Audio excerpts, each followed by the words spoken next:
Welcome. To begin, we will explore the Revit QBISS ONE Start file. To draw QBISS ONE, we have horizontal and vertical curtain wall configurations.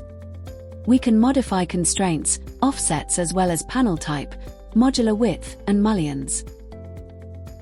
Default exterior color is anthracite gray and white gray for interior.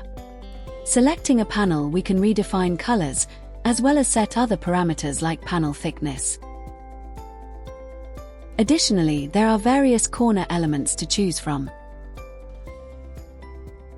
Complete family library with all element types can be found in the project browser.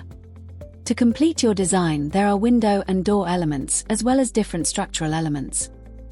What's more, there is a useful feature to view the joint types. As with Trimoterm Revit library, there are custom position tags and schedules to export. Thank you for watching. You are welcome to check the rest of the tutorials as well as the complementary Revit Trimoterm series.